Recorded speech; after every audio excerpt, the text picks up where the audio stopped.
Alright everybody, what's going on? It's Thundershot and I'm here tonight to talk to you about, well today, I'm recording it at night. Anyway, I'm here to talk to you about more Dragon Ball Xenoverse 2 stuff. Today I'm going to be talking about clothing, and before I continue on, I just want to reflect back on the series. I already have 2 parts in this series, but it is where I talk about what's going to happen in the next Dragon Ball Xenoverse game, and I want to get you guys' opinions and feedback on it. I like to do, not topics where everyone kind of already knows the answer to, but topics that are more controversial. For example, the first one was about hub worlds, the second one was about transformations for every race and things like that, and I kind of like to get you guys' feedback and opinions on these things as a whole, and if we get some good ideas, who knows, maybe Bandai Namco will see them while they're developing Xenoverse 2 and help work them into the game.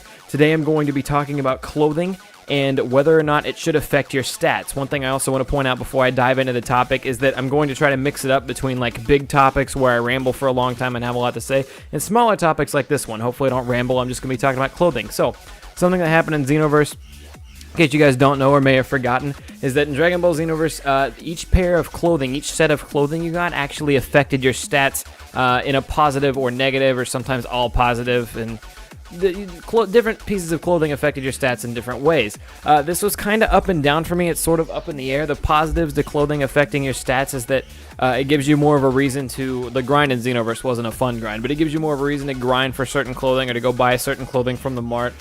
Put it on yourself if you want to be a key spam character. There were clothes out there, and there were some clothes that would up your key a little bit for free, or there were other clothes that would up your key a whole lot, but in exchange you would lose strength and power and basic attack damage in your clothing, and some of the clothing could actually affect your stats. I don't know how many points it was. I'm sure somebody will tell me in the description below. I know Virgo did a lot of research on this, but it would affect it, I want to say like 10, 20, sometimes like 30 points comes to mind, but that sounds like too much. But we'll just say 10-ish to 20-ish points, somewhere in there.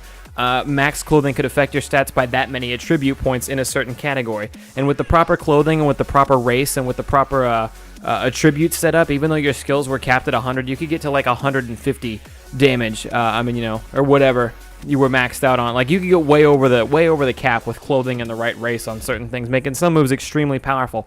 So the question to you guys is, do you guys want to see that? Of course, the opposite to having clothing or stats on your clothing would be just any clothing is just you just wear whatever you want. There's no stats that affect it at all in any way. Some people say that makes the game more boring. Some people say if they do that, they're going to need a different way to increase your stats probably, because having everybody distribute points wasn't enough. Basically, the upside to taking the stats off the clothes away is you can wear whatever you want, make whatever kind of character you want, wear whatever you want, wear whatever clothes you want on top of that, and then you're good to go. Like, that's it.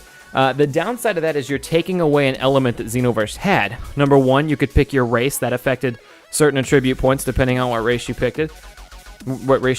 Number two, you establish your attribute points in any way you want. You max out certain ones, or you become an even character across the board, or anywhere in between. You do whatever you want. But then the third addition was to altering your stats in any way, was adding clothing. And sometimes adding clothing to certain builds could make them really strong, or could help even out builds that made you a steady character across the board. Filled in, you could use clothes to fill in some certain gaps and attributes where you were lacking, or you could use clothes to max out certain attributes in areas where you wanted to go even further beyond in. So that's kind of the up and down. So I'm going to go ahead and ask it now, and then I'm going to give a couple more points and kind of give you guys my answer as a whole. But what do you guys think? Do you guys enjoy the clothing thing being an option, or do you hate it? Please let me know in the comment section down below if you're for or against stats being on clothing. I think one of the problems with stats being on clothing, at least in Xenoverse, that is totally fixable, is there was not enough variety in maxed out clothing. There were a couple costumes that you unlocked early on in the story mode of Dragon Ball Xenoverse that, let's just say it would up your basic attack 1 to 2 arrows, because they were like little arrows over there. Let's just say it upped your basic attack 1 to 2 arrows, right? And maybe your speed or something, well, not your speed, but like maybe your strike super is also 1 to 2 arrows, or your health 1 to 2 arrows, and that's it. There were a lot of clothes like that early on in Dragon Ball Xenoverse that once you made it past like the Cell Saga, you had already found better clothes than that just from playing the story mode or doing certain parallel quests that gave you 4 or 5 arrows in basic attack and 4 or 5 arrows in health or strike supers or whatever, and you would never wear those. You would never wear that first set of clothes again because there wasn't a reason to, because they would make sets of clothes and then they would make other sets of clothes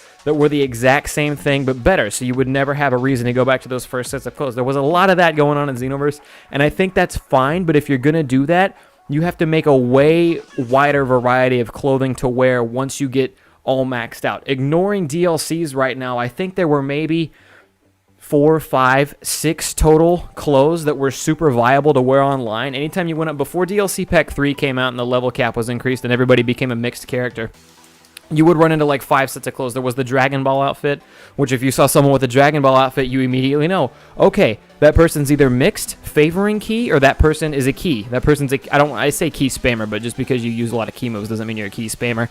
That person's a key spammer. That person's going to hit me with a lot of key moves, and you immediately know from their playstyle that's how that works. What's the other one? Bardock's outfit comes to mind, and or the one that the robot gives you, not the patroller suit, but the Wild Rider, I think, something like that. One of those Bardock suit comes to mind, though. If you see somebody wearing Bardock suit, you know immediately. It clicks in your head. You're like, oh, okay, that person's either going to be mixed, kind of favoring melee, or that person's going to be a heavy melee character. They're going to try to basic attack me. They're probably going to try to strike super attack me a lot, and that's how that's going to work. And that's another thing that I don't like about that, because if you only have 5 or 6 viable outfits to wear, and I know immediately just by what my opponent's wearing that they're going to specialize in a certain thing, I don't particularly like that. I don't particularly like going into a battle and just because of what I'm wearing, my opponent knows my style. Maybe I don't want to give away everything. Because here's the thing, if I want to be let's just see, I want to be a female Earthling, right? I want to be a female Earthling. Female Earthlings are typically known for key spamming, so that could be something that I can use to throw my opponent off. I come in with a female Earthling, and I want to wear a Bardock outfit because I'm trying to fool them, right? I'm trying to fool them. I'm trying to get inside their mind. So even though I'm a female Earthling, I'm really strong in strike supers and basic attacks. Well, if I want to be really strong in strike supers and basic attacks, I have to wear the Bardock getup. And as soon as they see me with the Bardock getup, they're going to know, okay, even though he's a female Earthling, he at least throws some punches, and he at least tries to use strike supers sometimes. So he's not necessarily a full key spammer, and that gives it away right away. So I can say I'm not a fan of that. So if you're going to keep it to where clothing is fully on, clothing fully affects stats in the way that it did in Xenoverse, you're going to need a much wider variety of stats and things like that. Otherwise, we're going to end up exactly what we did with Xenoverse, where just by looking at your opponent's outfit, you know immediately everything about him. And I know you could tell some stats and certain things from the Scouter too, like their health bar and things like that. I don't really like that feature, but I need to analyze the Scouter more because it's been a while and decide how I feel about that. So for now, I'm just going to stick to the clothing. I can say that if they don't add, well, I don't know where I'm going with this. The wider variety of clothing is the only way to go if they're going to keep it on there. Aside from that, taking stats away from clothing off all the way wouldn't bother me very much. I would hope that if they did that, they would come up with a new way. I don't know how. I don't know how. This would be on the game devs. If you guys could think of any way that would make good sense for a fighting game, let me know in the comment section down below. But aside from clothing, if they could think of another way to alter your stats just a little bit, aside from Z-Soul, but maybe get something else along with a Z-Soul, like a fucking soul shit, I don't know, like a badge or something that you could put on that would affect your stats in a certain way. Maybe a badge that like your opponents couldn't see or something, but if you could put on a badge that would give you higher strength and lower key supers or something like that, you know what I mean? But something maybe undetectable to go along, like another addition to a Z-Soul that would affect your stats and that would replace clothing affecting your stats, because that would allow you to wear whatever you wanted. Because on top of only having 6 outfits to choose from, what if I'm a key spammer female Earthling, but I think she looks fucking great in the Bardock outfit, right? I can't run the Bardock outfit on her, otherwise she's going to lose all of her key abilities, and her basic attack and strike supers that suck are going to still be shitty because the fucking Bardock clothing. So it's hard to do that. It's hard to do. I haven't stressed it enough yet, but I did not like only being able to pick one or two outfits if I had a certain style of fighter. That's another thing that bothered me. So again, a much wider variety of clothing would be needed to pull this off. Aside from this, before I wrap this video up today, I have one final solution, and if I forget, please remind me. I mean to link Virgo Derai's channel in the description below, because this idea actually came from him in a past video we talked about.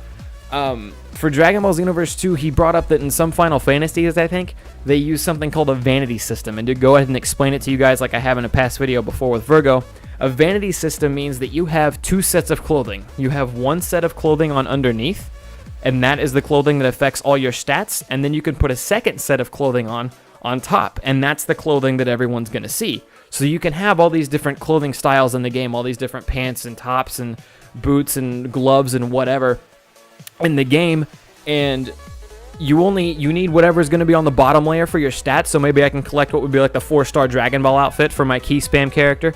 I could collect all those, and that could be my bottom layer, and then I could collect whatever I wanted. Maybe I want King Kai's top with Goku's pants, and that could be my outside set of clothes. So I can look badass, or I can look funny, or I could look however I want on the outside, and that doesn't matter, and my stats are going to be fully on what's on the inside, and the opponent won't be able to see that or tell that. And that's another thing that's going to come in super handy during the fighting, is that it's going to take care of one of my other problems, that my opponent can't look at me and immediately know what fighting style I have. Just because I'm a certain race doesn't mean, because I'm not wearing that clothing, they don't know what style I am. They don't know what to expect. They don't know my game plan yet. Until I go full force in, until I go full tilt on them, they're not going to know, and I really like that idea. But I think I've hit every topic that I've intended to hit today, so let me know what you guys think of the vanity system idea. Again, that's Virgo's, credit to him, link in the description down below. Check out his YouTube channel. Let me know what you think of the vanity system. Let me know what you think. Outside of the vanity system, are you for clothes having stats? Are you against it? You're for it, but they just need a whole lot more designs, because they do. Or you don't give a flying shit what your character looks like. It doesn't matter. Just have it exactly how it was. Have it exactly how it was in Xenoverse. I want to hear what you guys think in the comment section down below. Also, if you guys have any other ideas on controversial topics, such as this, or like this or that, there's going to be 2 different opinions most of the time. For Xenoverse 2 that you think affected Xenoverse, please feel free to let me know in the comment section down below. Again, just comment away, people. Just comment away. Please leave a like for this series, as I'm continuing to grow it and do more stuff with it. And subscribe to the channel if you're new around here, because I'm going to keep talking about Dragon Ball Xenoverse 2 stuff until it gets here. And then I'm going to talk about it some more. So that's going to wrap it up for me today, guys. I want to thank you guys for coming out. I hope you guys enjoyed the video. As always, I'm Thundershot, and I'm out. Peace, guys.